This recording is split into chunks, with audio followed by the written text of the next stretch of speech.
Мемлекет басшысы Қасым-Жомарт Тоқаевтың Қазақстан халқына жолдауы. Құрметті отандастар, қадірлі депутаттар және үкімет мүшелері, баршаңызды парламенттің кезекті сессиясының ашылуымен құттықтаймын. Биыл біз жаңа кезеңге қадам бастық. Халқымыз жалпы ұлттық референдумда саяси жаңғыру бағдарын қолдады. Конституциялық реформа жаңа әділетті Қазақстанды құру жолындағы аса маңызды қадам болды. Еліміздегі саяси жаңғыру енді экономикалық өзгерістерге ұласуға тиіс. Біз азамат, бизнес, мемлекет арасындағы қатынасты түбегейлі өзгертеміз.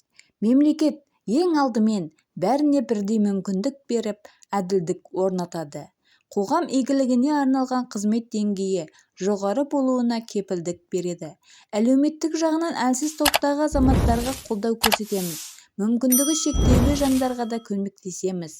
Президент жанындағы омбудсмен тағайындалады. Мемлекет экономикалық еркіндікті қолдайды, бірақ халықты нарық тұрақсыздығының ықпалынан барынша қорғайды.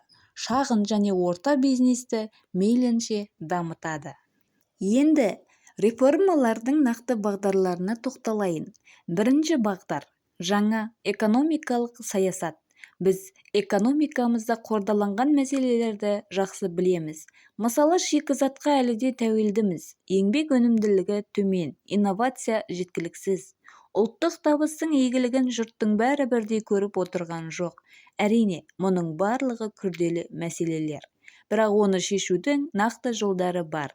Атап айтсақ, бұл макроэкономикалық тұрақтылықты қамтамасыз ету, экономиканы әртаптандыру және цифрландыру, сондай-ақ шағын және орта бизнес пен адам капиталын дамыту, заң үстемдігін орнықтыру. Сондықтан тың тәсілдер қажет екені сөзсіз. Экономикалық саясатымыздың негізгі мақсаты еш өзгермейді. Оның мәні сапалық және инклюзивтік тұрғыдан халықтың әл-ауқатын арттыру. Жаңа экономикалық бағдарымыздың басты басымдықтары мыналар.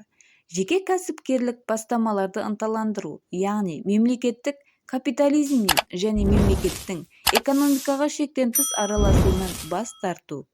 Бәсекелестікті дамыту, яғни бәріне бірдей мүмкіндік беру. Сондай-ақ ұлттық табысты әділ бөлу.